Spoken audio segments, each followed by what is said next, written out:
행복이란 무엇입니까? 우리가 행복이란 말을 많이 사용합니다. 행복하십시오. 행복합니다. 그러면서 행복이 뭐냐고 물으면 멈칫하고 대답을 못할 때가 많습니다. 행복이란 생활에서 충분한 만족과 기쁨을 느끼어 흐뭇한 마음의 상태를 말하는 것입니다. 기쁨을 느끼어 흐뭇한 마음의 상태를 갖지 못한 사람은 아무리 재산이 많고 지위와 명예와 권세가 있어도 행복하지 않은 것입니다. 오늘날 물질적인 환경은 옛날에 우리 삶과 비교하면 말할 수 없이 향상된 것입니다. 그러나 옛날보다 그렇게 우리 국민들이 더 행복해졌느냐? 그렇지는 않습니다. 왜냐하면 OECD 경제협력개발기구 국가 중 우리나라가 가정 파탄 수가 제일 많습니다. 그리고 자살률도 가장 높습니다. 이를 볼 때 환경이 부유하다고 해서 옛날보다 행복해지지는 않은 것입니다. 행복해지기 위해서는 환경보다도 마음이 달라져야 되는 것입니다. 우리 마음에 미운 마음, 불안, 공포를 제거하고 기쁨과 감사가 마음을 채우기 전에는 행복은 안 다가옵니다. 행복이 머무는 터전이 기쁨인 것입니다. 마음에 먼저 기쁨이 있어야 그 다음에 행복이 자리를 차지하고 들어올 수 있는 것입니다. 행복의 전령은 기쁨이라는 것을 우리가 알아야 되는 것입니다. 마음이 기쁨으로 가득한 사람은 물질적인 환경이 행복하지 않아도 행복에 들어갈 수 있는 조건이 서 있습니다. 언제든지 행복해질 수가 있는 것입니다. 그러면 어떻게 하면 우리가 행복할 수 있습니까? 첫째로 행복의 근원은 우리 주 예수님이신 것입니다. 예수님과 만남을 통해 기쁨을 얻게 되고 행복을 갖게 되는 것입니다. 우리 성경에 보면 사마리아의 수가성 우물가에 한 여인이 물을 길러러 왔습니다. 보통 시골에서 우물가에 물을 길러러 오면은 아침에 와서 아침 짓기 전에 물을 기르고 저녁에 와서 물을 기르지 한낮에 햇빛이 쨍쨍 비치는 대낮에 물 기르러 나오는데 이 여인은 아침에도 저녁에도 안 오고 쨍쨍 햇빛이 비치는 대낮에 우물가에 오는 것입니다. 그날 또 우물가에 물 길러 왔는데 예수님은 우물가에 앉아 계시고 제자들은 음식을 사기 위해서 사마리아 시내로 들어갔었습니다. 이 여인이 물동이를 내려놓고 물을 기르려고 할 때 예수님 쳐다보지도 않습니다. 본체만 취하는 것입니다. 예수님이 나에게 물을 좀 주시오. 그러니까 깜짝 놀라서 예수님을 쳐다보면서 당신은 유대인이요 더구나 남자가 아무도 없는 대낮에 물을 좀 달라니 그럴 수가 있습니까? 그때 예수님께서 웃으시면서 이렇게 말했을 것입니다. 물을 좀 달라는 그 사람이 누군지 당신이 알았었으면 오히려 물을 좀 달라고 구했을 것이요 그분이 생수를 주었을 것이라고. 그러니까 그 여자가 이제 또 받아서 비웃으며 생수를 주다니요 이 물이 얼마나 깊은데 당신 물 기르는 두레박도 없으면서 무슨 생수를 나에게 준단 말이요. 예수님이 이 물을 마시는 자는 다시 목마르거니와 내가 주는 물을 마시면 영원히 목마르지 아니할 것입니다. 그러면 그 물 나에게 좀 주십시오. 그래서 내가 여기 물 길러 오지도 않고 사람들에게 이야기거리도 되기를 원치 않습니다. 예수님이 가만히 그 여인을 바라보다가 하신 말씀이 남편을 데리고 오시오. 남편이요? 남편 헌에 빠진 것이 남편인데. 그러니까 예수님이 남편을 데려올 분이 없지요. 지금까지 데리고 살았는 사람은 5명이나 되는데 다 집어치우고 지금 6번째 데리고 사는데 이번에는 결혼도 안 하고 오다 가다 만나서 살자니까 깜짝 놀랐어. 아니 당신 내 형편을 어떻게 그렇게 잘 알아? 이제 가만 보니까 당신 선지자인 것 같습니다. 우리 조상들은 이곳에서 예배를 드리고 유대인들은 예루살렘에서 예배를 드린다고 하는데 예수님 아니요. 이곳에서도 말고 예루살렘에서도 말고 하나님은 심령이 진심을 다해서 하나님을 섬기는 자를 찾습니다. 요사이는 예배를 어느 장소에서 하는 것이 아니라 마음 중심에서 하나님을 예배하는 자가 참 예배를 하는 것입니다. 그 너무 복잡해서 우리 알아들을 수도 없고 메시아가 오면 그 사실을 다 우리에게 가르쳐 줄 것입니다. 그때 예수님이 하신 말씀이 바로 당신하고 이야기하고 있는 그 사람이 이 메시아요. 이 여자가 가만히 쳐다봤습니다. 하나님의 성령이 오셔서 이 여자의 마음을 열었습니다. 갑자기 이분이 영혼을 구원하는 메시아구나 하는 것을 깨닫고 마음에 기쁨이 넘쳐나기 시작했습니다. 우리 주님은 존재가 기쁨인 것입니다. 주님 앞에는 기쁨이 충만하고 그 우편에는 즐거움이 넘치나이다. 그 마음에 기쁨이 넘쳐나서 정신 차릴 수가 없습니다. 그는 물동이를 두고 사마리아 시내로 뛰어들어가서 외쳤습니다. 여러분 와보라. 내가 메시아를 만났다. 내 행한 일을 다 알고 계시는 그분이 메시아가 아닌가. 그래서 동리 사람들을 때를 지어 데리고 나왔었습니다. 성경에 보면 여자가 물동이를 버려두고 동네로 들어가서 사람들에게 이르되 내가 행한 모든 일을 내게 말한 사람은 와서 보라. 이는 그리스도가 아니냐 하니 그들이 동네에서 나와 예수께로 오더라. 예수님께서 우리에게 특별히 강조해서 말씀하신 것은 요한복음 7장 37절로 38절에 누구든지 목마르거든 내게 와서 마셔라. 세상에 물이 목마른 것이 아닌 것입니다. 평안이 목마르고 기쁨이 목마르고 화해가 목마르고 희망에 목마른 사람, 이 마음에 칼급함이 있는 사람은 주님께로 와서 말씀을 들으면 주님께서 생수를 주실 것이고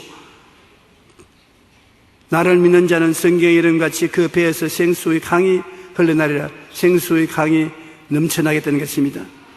우리가 예수 믿고 마음에 생수의 강을 넣는다는 것은 당연한 이치인 것입니다. 예수님이 마음속에 들어오면 전에 느끼지 못하던 기쁨을 느끼고 즐거움을 느끼게 될 것인 것입니다. 그런데 항상 예수님을 믿으면서도 예수님과 거리가 두어지는 것은 우리가 미움이 있을 때 그거 하는 것입니다. 주님은 사랑인데 미움은 마귀의 표상인 것입니다. 우리가 미움이 들어오면 기쁨도 사라지고 행복도 사라지는 것입니다. 미움을 잘 처리해야 행복을 마음속에 누릴 수 있는 것입니다. 이웃을 용서하지 않을 때 미움은 예수님과 사이를 멀어지게 하고 우리 마음의 기쁨을 빼앗아가서 행복이 사라지는 것입니다. 누가복음 6장 27절로 28절로 37절에 보면 너희 듣는 자에게 내가 이르노라 너희 원수를 사랑하며, 이게 힘든 조건을 하나님 말씀하는 것입니다. 원수를 미워하며 하시면 참 좋겠는데 너희 원수를 사랑하며 너희를 미워하는 자를 선대하며 너희를 저주하는 자를 위하여 축복하며 너희를 모욕하는 자를 위하여 기도하라. 비판하지 말라. 그리하면 너희가 비판을 받지 아니할 것이요 정죄하지 말라. 그리하면 너희가 정죄를 받지 아니할 것이요 용서하라. 그리하면 너희가 용서를 받을 것이야. 읽기는 쉬워도 행하기는 얼마나 힘든지 모릅니다. 우리가 원수를 사랑할 수 있나요? 힘듭니다. 우리 미워하는 자를 좋게 대접하고 우리를 저주하는 자를 오히려 축복을 해주고 모욕하는 자를 위해서 잘 되라고 기도해주고 우리를 자꾸 비판하는 사람을 비판하지 않고 정죄하는 자를 같이 따라서 정죄하지 않고 용서해주면 그 사람은 진실로 이웃을 사랑하는 사람입니다. 이러한 사람의 마음속에 기쁨이 머무는 것입니다. 이 세상에 우리가 어떻게 삽니까? 용서하면서 살아야지 비평하고 판단하고 손구락질하고는 살지 못합니다.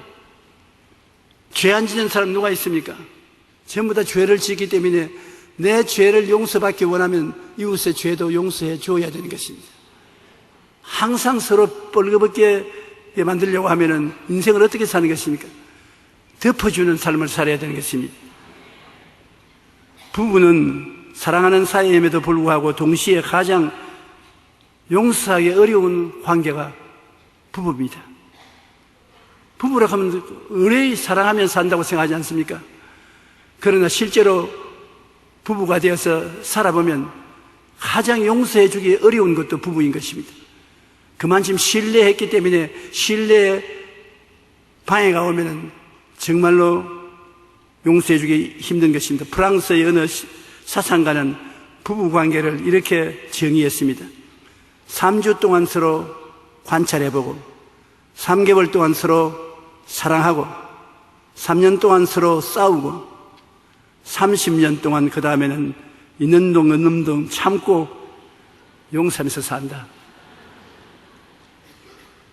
어떤 사람이 나보고 말합니다. 왜 예수 믿는 사람도 서로 뜨겁게 사랑하고 살지 못하고 티격태격하고 그렇게 합니까? 그래서 내가 말하기를 당신도 예수 믿지요? 믿습니다. 당신은 남편하고 아여 활활 불타도록 사랑하고 삽니까? 그러니까 그렇지는 않지요. 그럼 어떻게 삽니까? 그냥 있는 등 없는 등 그렇게 살죠. 그게 오늘날 모든 사람들이 살아가는 방식입니다. 우리가 3주 동안 서로 관찰을 해보고 3개월 동안 서로 사랑을 하고 3년 동안 서로 싸운다 하는데 3년 동안 많이 싸워야 나중에 사랑할 수 있는 바탕이 이루어지는 것입니다. 싸워보니까 서로 미천이 다 드러나거든요. 기대를 하니까 낙심하지, 기대를 하지 않으면 낙심하지 않습니다. 3년 동안 싸우는 동안에 누가 누군지 서로 확실히 알게 되고 기대를 저버립니다. 전부 우리 남편이 대통령 같고 전부 우리 아내가 미스 코리아 같으면 어떻게 되겠습니까? 기대하지 않습니다. 그러면 그 다음 나머지는 죽을 때까지 그냥 용서해주고 사는 것입니다. 나의 뜻에 맞지 않더라도 용서하고 사랑이 안 될지라도 사랑한다고 말하고 서로 만나면 등들이도 좀 두들겨주고 키스도 해주고 그렇게 해서 살아가는 것이 인생인 것입니다. 인생이 항상 좋기만 하지 않습니다. 가족이든 이웃이든 서로를 참고 용서하지 않으면 기쁘고 행복한 삶을 살아갈 수가 없는 것입니다. 제일 중요한 것이 용서인 것입니다. 용서는 할 수 있으니까 사랑은 적극적으로 못하더라도 소극적으로 용서는 할 수 있으니까 용서하고 살면은 기쁨도 얻을 수 있고 행복도 느낄 수가 있는 것입니다. 우리가 이 세상에 살면서 희망과 꿈을 잃어버리면 기쁨도 멀어지는 것입니다. 기쁨이 있어야 행복한데 기쁨은 마음속에 희망이 있어야 되고 꿈이 있어야 되는 것입니다. 이 세상에 가장 무서운 것이 희망을 잃어버리는 것입니다. 희망이 없으면 사람들이 살 수 없습니다. 희망이 있으면 어떠한 역경에도 살아갈 수 있는 것입니다. 제가 사람들에게 제가 이런 질문을 어디 가도 받아요. 어떻게 하면 목회를 잘할 수 있습니까? 교회 성도들이 많이 찾아오도록 어떻게 하면 할 수 있습니까? 그러면 간단한 것입니다. 희망을 드려라. 우리 하나님은 희망을 주는 하나님입니다. 예수 그리스도께서는 오셔서 사람들에게 율법을 주시지 않고 희망을 주셨다. 죄를 짓고 불의하고 추악하고 버림을 받아야 마땅한 사람에게도 희망을 주셨다. 주님께서 이른 새벽에 성전에 나가서 가르치는데 바리새교인, 사두개교인, 교법사들, 율법주의자들이 한 여자를 끌고 왔습니다. 여자는 옷이 찢어지고 머리가 산발이고 맨발 벗고 끌려와서 예수님 발 앞에 던져놓고 그들 하는 말이 이 여자가 가늠하다가 그 자리에서 잡혔습니다. 모세 율법에는 이런 여자는 돌로 쳐 죽이라고 했는데 당신은 어떻게 하겠습니까? 정말 어려운 일 아닙니까? 주님이 판단을 해야 되는데 돌로 쳐 죽이라고 하면은 당신이 사랑의 하나님이라면서 어떻게 무자비하게 죽이라고 합니까? 죽이지 말라면 당신이 하나님의 종이라고 말하면서 율법을 어떻게 무시합니까? 이래도 잡히고 저래도 잡히게 됐는데 예수님은 그 자리에서 손가락으로 글을 쓰기 시작했습니다. 사람들이 다 어깨너머로 뭘 쓰는가 봤는데 성경은 무엇을 썼다는 내용은 설명하지 않지만 추측을 하도록 여유를 주었습니다. 율법을 들었을 것이다. 율법대로 이 여자를 죽이라고 했으니까 주님이 손가락으로 10계명을 천천히 적어 내려가는 것입니다. 예수님 어깨너머로 보니 율법을 적는데 마음속에 전부 갇히게 오거든요. 자기도 이 여자를 향해서 돌을 던지고 나면은 나중엔 예수님이 돌을 들고 자기를 때려도 움직일 수 없다고 생각한 것입니다. 그래서 한 사람 두 사람이 사라지는 것입니다. 손에 있는 돌을 던져놓고 뒤로 빠져나갑니다. 나중에는 아무도 없어요. 그래서 예수님께서 여자에게 고개를 들라. 고개를 들니 눈이 새빨개졌습니다. 물어서 너를 정죄하는 사람이 있느냐? 이리저리 살펴보더니만 아무도 없습니다. 여기에서 예수님이 주는 희망의 말이 있습니다. 나도 너를 정죄하지 아니한다. 집에 가서 다시 죄짓지 마라. 복잡한 소리 할 필요 없습니다. 그 죽음의 순간에 주님께서 건져주신 그 사랑에 감동해서 그것이 충분히 마음을 변화시켜도 나음이 있는 것입니다. 나도 너를 정죄하지 아니한다.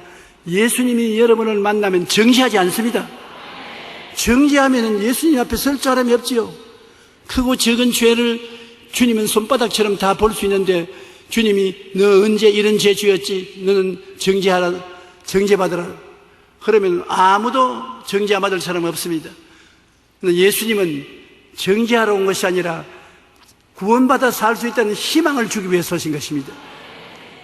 아들이 온 것은 세상을 정죄하러 온 것이 아니라 세상이 그 아들을 통하여 구원을 얻게 하기 위해서 오신 것입니다.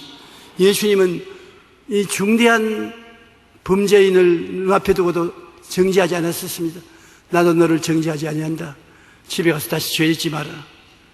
희망을 가지고 나갈 수가 있는 것입니다. 사람이 마음에 조그마한 희망이라도 있으면 절대 주저앉지 않습니다. 희망을 잃어버리면 살 수 없습니다. 정치하는 사람도 국민들에게 희망을 줘야 되는 것입니다. 교회 목사도 자기 말 하지 말고 성경을 열심히 읽고 성령의 말씀하심을 들어서 성도들에게 희망을 줘야 되는 것입니다. 정말 주님이 원하시는 것은 여러분에게 희망을 주어서 행복을 갖기를 원하는 것입니다. 사랑하는 자여 내 영혼이 잘됨 같이 내가 범사에 잘되며 강건하기를 내가 강구하노라. 얼마나 희망을 주는 말씀인 것입니까? 주님이 그렇게 잘되기를 원하시는데 내가 못될 틱이 있느냐? 힘을 낼 수 있는 희망의 말씀이 되는 것입니다. 항상 기뻐하라. 쉬지 말고 기도하라. 범사에 감사하라. 이것이 그리스도 예수 안에서 너희를 향하신 하나님의 뜻이라. 하나님은 늘 기뻐하고 즐거워하고 늘 기도하고 그리고 범사에 감사하면서 살아라는 것이 하나님의 뜻인 것입니다. 하박국이라는 선지자는 3장 17절로 18절에 비록 무화과나무가 무성하지 못하며 포도나무에 열매가 없으며 감람나무에 소출이 없으며 밭에 먹을 것이 없으며 우리의 양이 없으며 외양간에 소가 없을지라도 나는 야훼로 말미암아 즐거워하며 나의 구원의 하나님으로 말미암아 기뻐하리로다. 이게 진짜로 기뻐할 수 있는 보편적인 길인 것입니다. 무엇가 있어서 기뻐하는 것은 없어지면 기쁨이 사라지지요. 이분은 하는 말이 무화과나무에 열매도 없고 포도나무 열매도 없고 감람나무에 소출이 없고 밭에 먹을 것이 없으며 우리의 양이 없고 외양간에 소도 없다. 완전히 거짓입니다.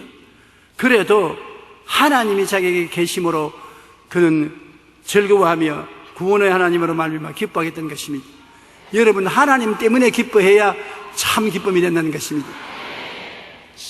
세상 지위 명예 권세 돈 가정 좋은 집 좋은 자동차 이런 것 때문에 희망을 가지면 그것은 얼마 안 가서 다 사라지는 것입니다. 그러나 하나님은 항상 여러분을 사랑하시는 것입니다. 죄를 짓고 불의하고 추악하고 버림을 받아야 마땅한 사람도 죄 있는 그대로 못난 그대로 빈손 그대로 내게로 오라 사랑하는 것입니다. 왜냐? 그 사람 죄를 주님이 대신 짊어지고 십자가에 몸짓고 피 흘려 청산했기 때문에 주님이 사랑하지 않을 수가 없는 것입니다. 주님은 여러분을 끝없이 사랑하시는 것입니다. 여러분의 사랑받지 못할 것을 주님이 십자가에서 다 이루어버린 것입니다. 오늘 성령으로 이 자리에 와 계신 예수님은 여러분을 무조건 하고 사랑하시는 것입니다. 여러분이 변화받기를 원하시고 기대를 가지고 사랑으로 대하시기 때문에 용기를 얻고 강하고 담대한 여러분 되시기를 주님의 이름으로 축원합니다. 둘째로 우리가 기쁨을 얻을 수 있는 것은 예수님의 고난의 의미를 깨닫게 될 때 기쁨을 얻게 되는 것입니다. 예수님이 고난당한 것, 자기 위해서 고난당한 것이 아니고 여러분 위해서 고난당한 것이거든요. 제가 찔리면 우리 허물이 인함이요, 제가 상하면 우리 죄악을 인함이라. 제가 징계를 받음으로 우리가 평화를 누리고, 제가 채찍에 맞음으로 우리가 나음을 입었도다. 우리는 다 양같이 그릇 행하여 각기 제 길로 갔거늘 야훼께서는 우리 무리의 죄악을 저에게 담당시키셨도다. 주님이 2000년 전에 오셔서 법적으로 여러분을 향한 죄악을 전부 담당하신 것입니다. 그래서 예수 십자가를 우리가 바라보면 몸주고 피 흘린 그 피가 외쳐 말합니다. 너희 일생의 죄를 내가 다 청산했다. 1.1획도 남김없이 다 청산했어. 너는 죄를 한 번도 안 지은 사람처럼 취급을 받고 하나님 앞에 담대하게 설 수 있다. 그러므로 예수 이름만 부르면 여러분 담대하게 하나님 앞에 설 수 있는 것입니다. 용서받고 이롭게 되었고 성결과 성령 충만을 주님 십자가 때문에 얻게 되었으며 주님께서 우리 연약한 것을 친히 담당하시고 병을 짊어지고 가셨습니다. 이 세상에 병 안 되는 사람 누가 있습니까? 다 병들지요. 그런데 그 병을 예수님이 다 짊어지고 가시다니 예수님께 의지하면 예수님이 건강을 주시겠다고 말씀하시거든요. 병에서 치료받은 건강을 얻을 수 있으며 우리가 저주해서 고난당하며 땀을 흘리며 먹고 살려 해도 낭패를 당하고 실망하는 사람 많습니다. 그런데 알아야 될 것은 여러분의 실패는 주님이 책임졌습니다. 가시와 은거키를 주님이 자기 몸에 받아서 십자가에 올라갔지 않습니까? 예수님께 의지해서 눈에는 아무것도 안 보이고 귀에는 들리는 소리 없어도 나는 저주에서 해방된 것을 알아야 되는 것입니다. 한번 따라 말씀해주세요. 나는 삶의 저주에서 해방되고 아브라함의 복을 받은 사람이다. 복된 사람이에요. 복 없는 사람이 아닌 것입니다. 저주에서 해방된 사람이고 그 무엇보다도 영생을 얻어서 주님과 함께 천국에서 영원히 살 것인 것입니다.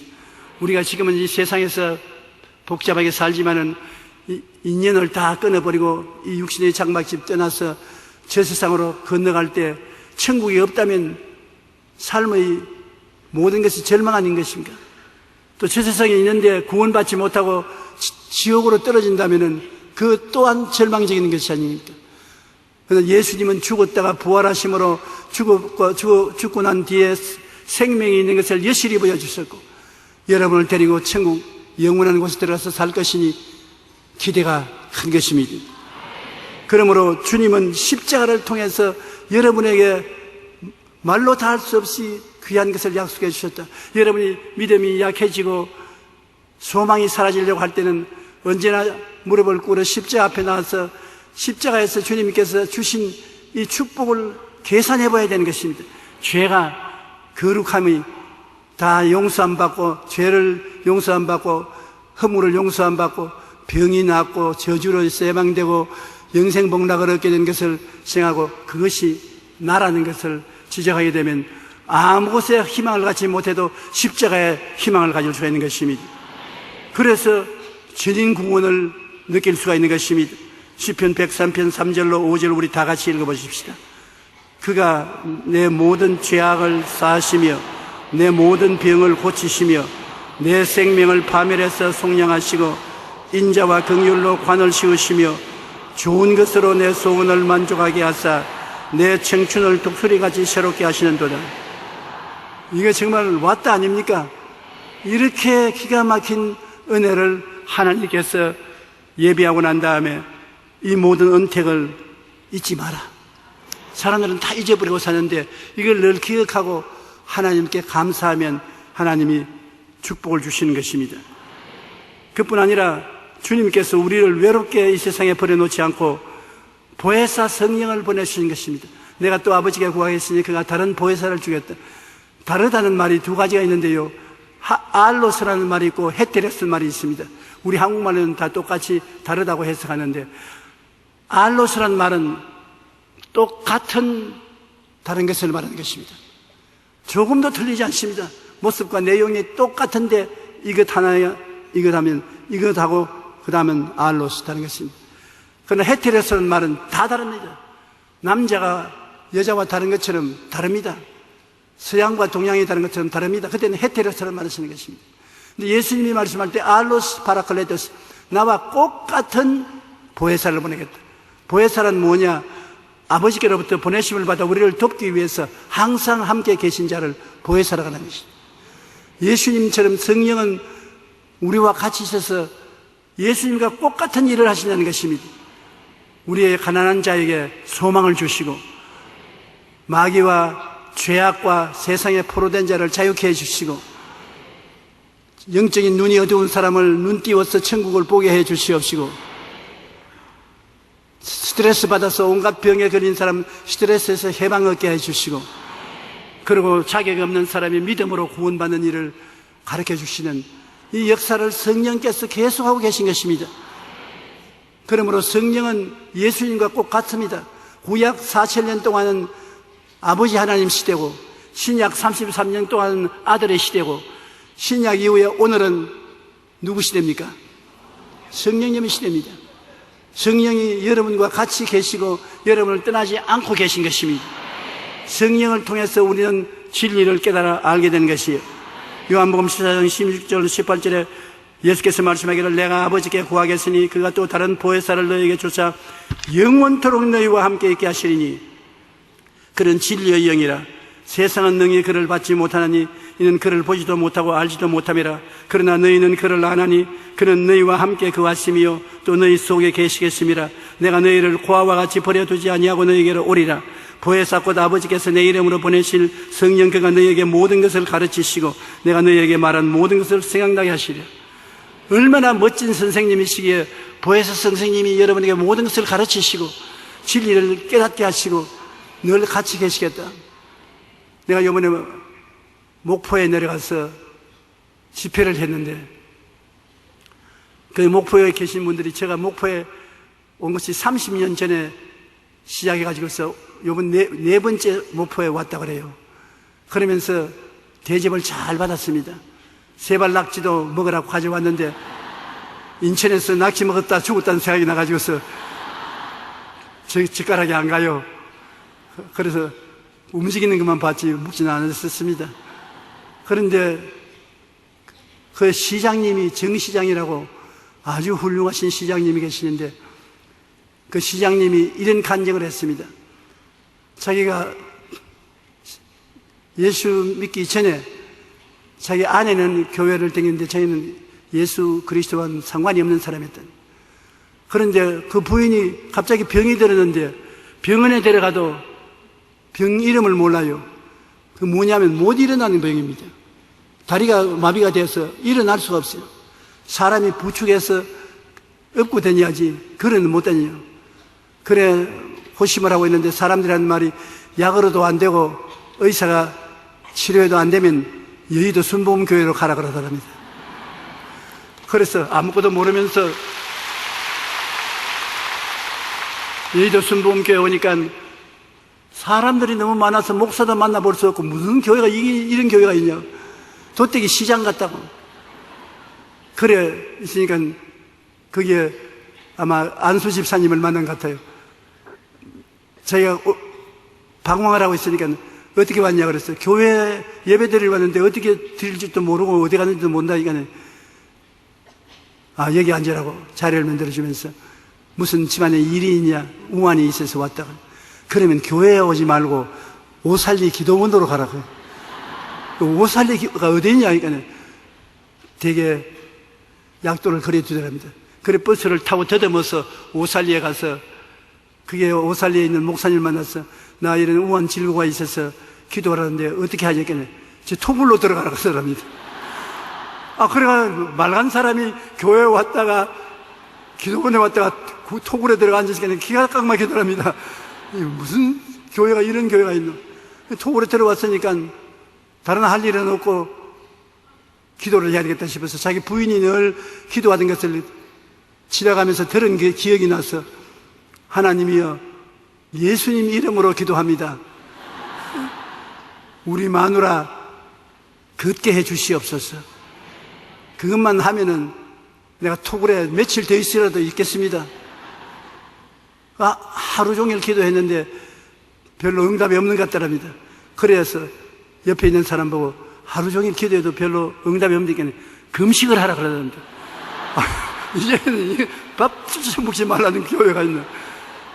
그러나 온 김에 그냥 갈 수 없다고 금식을 사흘을 했답니다. 했는데 기도 굴에 있는데 갑자기 몸이 덜덜덜덜 떨리더랍니다. 이것도 놔둬도 우리 마누라 하시면 되는 것이 아닌가. 앉아도 떨리고 서도 떨리고 덜 떨리고 마음에 박하사탕 먹은 짓처럼 화나더랍니다. 그리고 눈에서 눈물이 펑펑 쏟아지는데 이거 조상이 죽어도 안 울었는데 이렇게 눈물이 나올 수 있는 딱 하자 눈물이 나오고 딱 그러는. 그래가지고서 이제는 예수님이 그러니까 그 말도 안 나와요. 방언이 나오니까 방언이 뭔지 모르잖아요. 입에서 모는 말이 줄줄 나오니까 이제 사람 버렸다 이제는. 안 우는 울음도 울리고 내리 떨리고 입에서 이상한 말이 나오고 그래 놀래서 밖으로 나와가지고서 사람 자꾸 입에서 이상한 말이 자꾸 나오는데 이거 큰일 났지 않냐니까 다 축복을 하면서 당신 성령 받았다고 잘 됐다고. 그런데 이하간 이상하게 예수님이 대단히 사랑하게 되고 하나님이 가차워지고 너무나 마음이 기쁘더랍니다. 그러니까 이제 됐는가 보다고 집으로 내려왔어요. 집으로 내려와서 보니까 자기 부인이 서서 걸어다니더랍니다.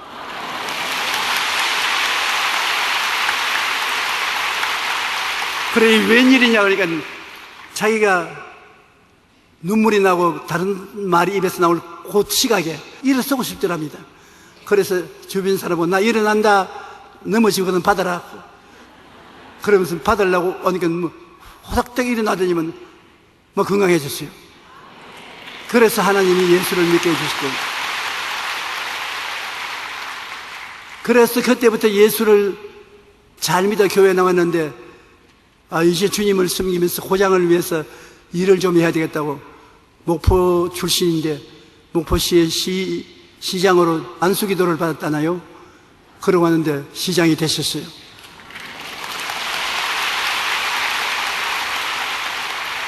그래서 하는 말이 무엇인지 조 목사에게 안수만 받으면 되는가 보다 그런 느낌이 있다고. 이제 시장을 올해로서 끝맞는 것인데 끝나면 또 가서 그러니까 안수기도를 해달라고 그렇게 말을 합니다.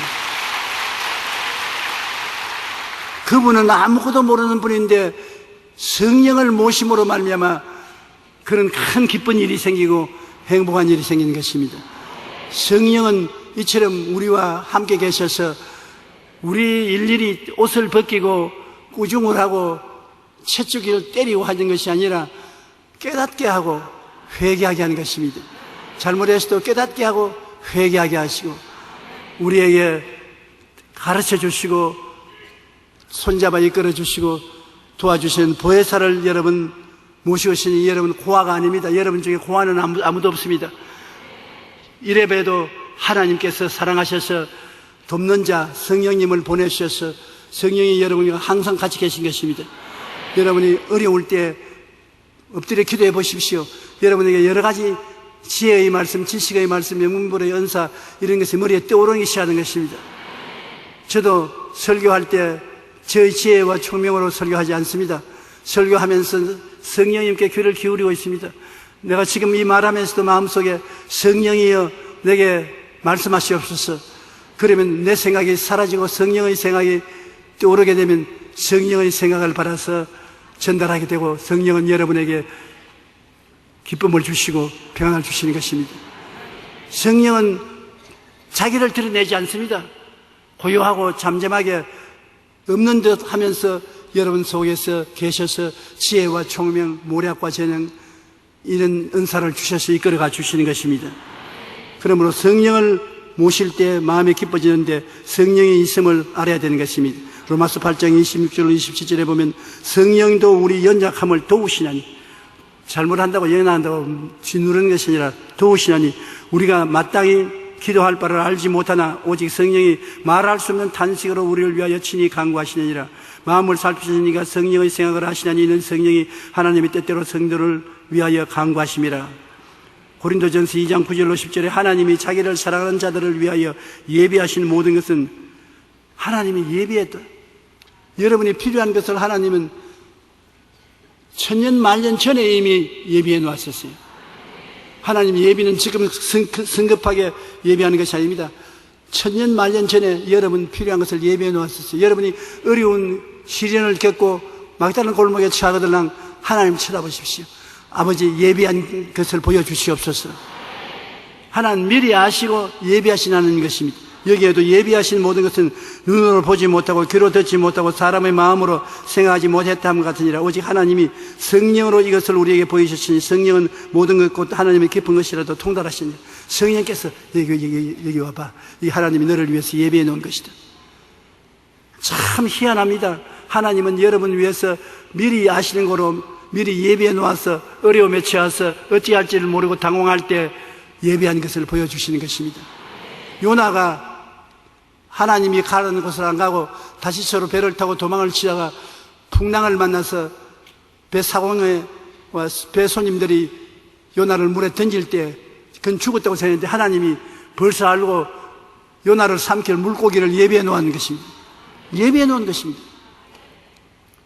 여러분 오늘 이 시간에 이 교회에 와 앉아있지만 하나님이 여러분의 삶을 예비해 놓고 기다리고 있습니다. 필요하면 그 예비한 것을 여러분을 위해서 나타내 보여주시는 것입니다. 너희는 내게 부르시져라. 내가 내게 응답하겠고 그거 알지 못하는 것을 보여주리라고 말씀하신 것입니다. 우리 하나님께서 성령을 보내신 것만 해도 여러분 기뻐할 수 있는 이유가 되는 것입니다. 그 다음에 예수님께서 기뻐하시는 일을 우리가 하면 예수님이 기뻐하시죠.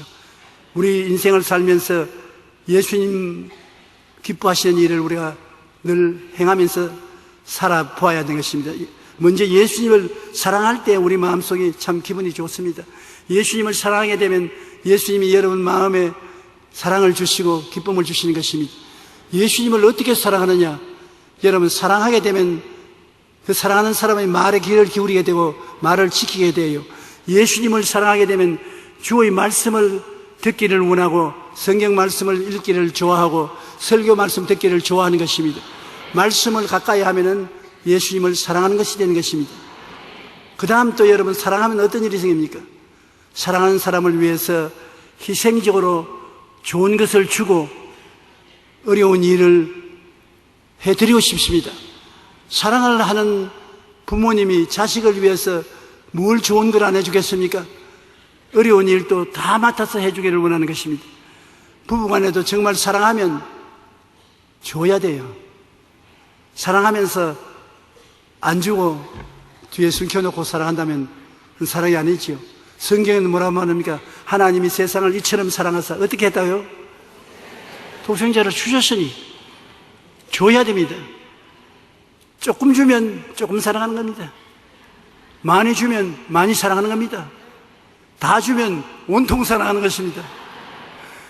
그러나 예수님을 사랑하면 예수님 위해서 주일날 아무리 일이 바빠도 온통 주일날을 예수님 위해서 드려야 되는 것입니다.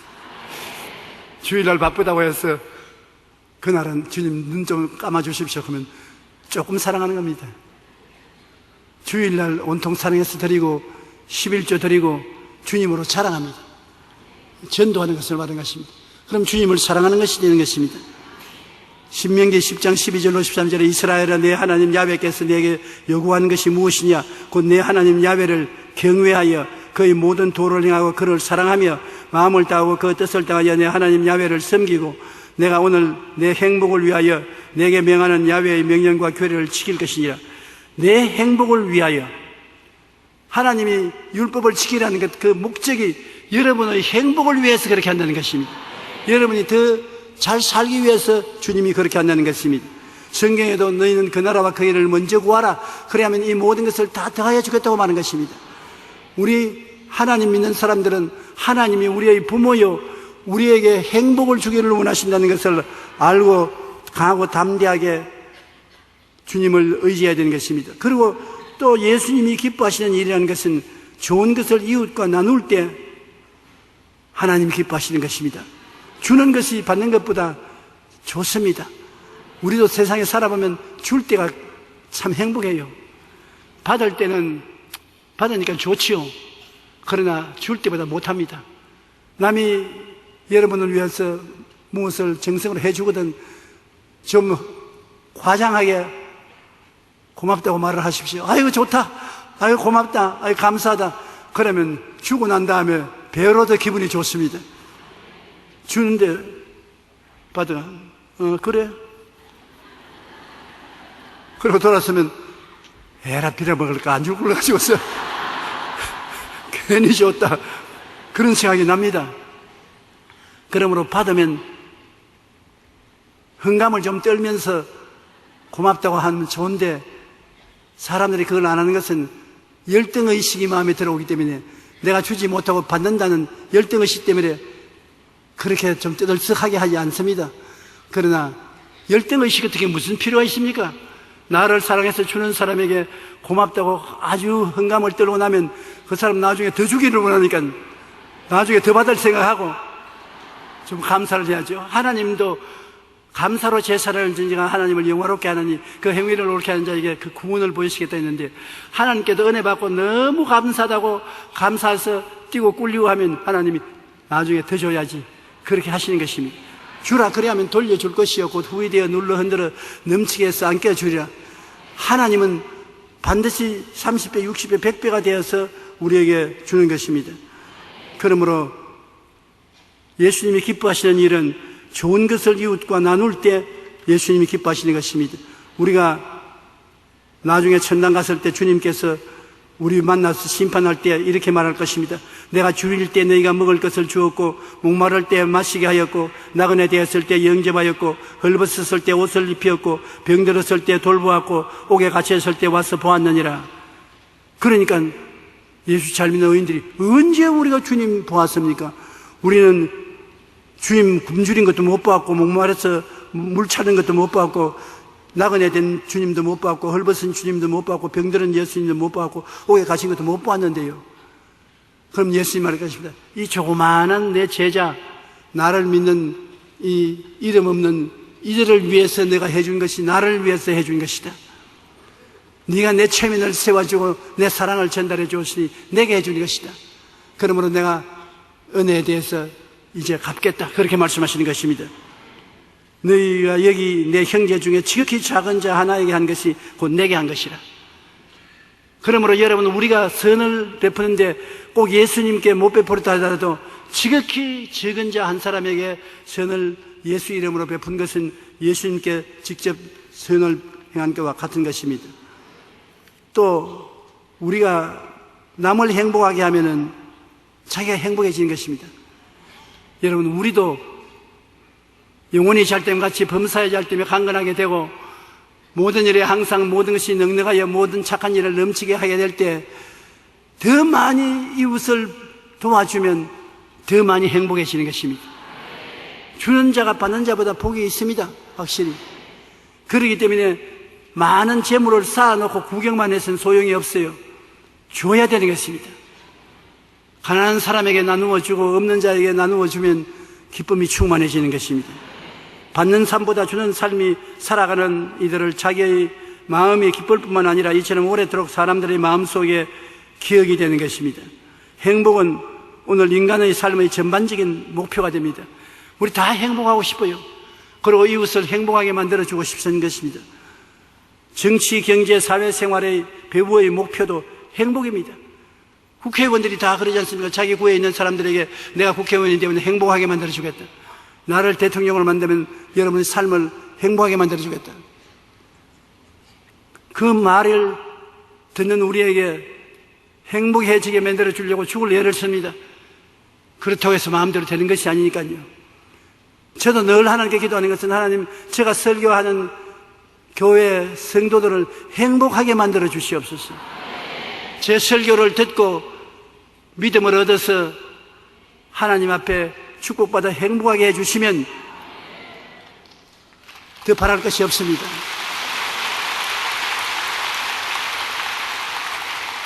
어떠한 사람들이 제게 격려를 많이 합니다. 이제 나이도 먹고 몸도 지칠 테이니 설교 그만하라는 격려를 주는 사람들이 많습니다. 그러나 설교를 그만할 수 없는 것이 설교가 필요한 사람이 있기 때문인 것입니다.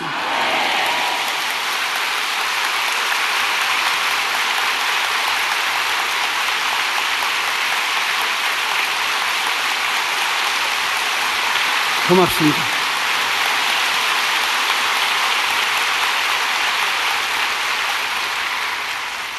아무도 제 설교가 필요가 없다고 하면 그때는 기쁘게 이 강단에서 내려갈 것입니다만, 설교를 듣기를 원하고 행복을 말씀을 통해서 얻기를 원하는 사람이 있는 이상 어떻게 뒤를 돌아설 수 있는 것입니까?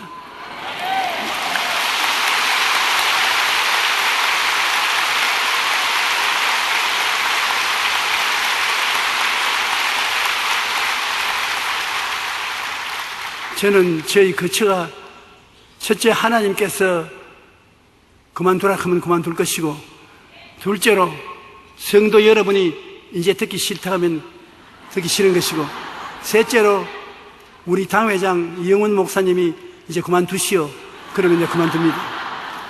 그 이외에는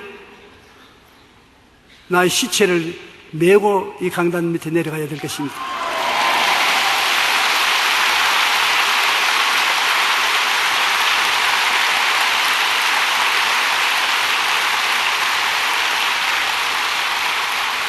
그렇기 때문에 여러분의 행복을 위해서 하나님 말씀을 받으려고 기도를 많이 하고 애를 많이 쓰는데, 여러분 행복하십시오.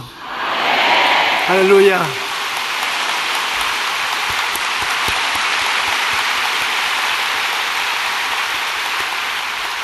정치, 경제, 사회생활의 배우의 목표는 행복입니다. 그러나 그 행복을 누리는 개인이나 집단은 별로 많지 않습니다.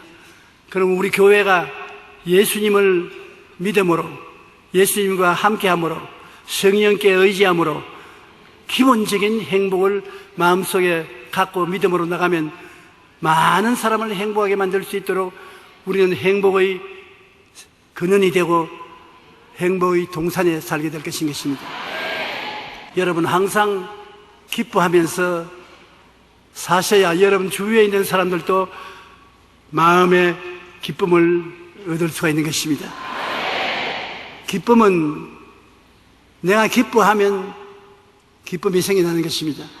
오늘날 의사들은 하는 말이, 우리 뇌가 우리가 웃는 것을 진짜로 웃는지 가짜로 웃는지 분별을 못한답니다. 가짜로 웃어도 진짜로 웃는 것을 알고, 진짜로 웃어도 진짜로 웃는 것을 아는데, 웃으면 어떤 일이 생겼냐? 엔돌핀이라는 호르몬이 생겨나요. 그 엔돌핀이 몸으로 퍼져나가면 마음이 기뻐지고 즐거워지고 몸이 건강해진다고 하는 것입니다. 그러므로 가짜로 많이 웃으라고 그래요. 진짜로 웃는 일은 별로 없을지라도 가짜로 많이 웃으면 엔돌핀이 그래 나와서 다른 사람 병드는데 병 안 된다고 그러는데, 겨울이 오면 감기 걸린 사람 많은데 우리 미리 엔돌핀이 좀 나오도록 할까요?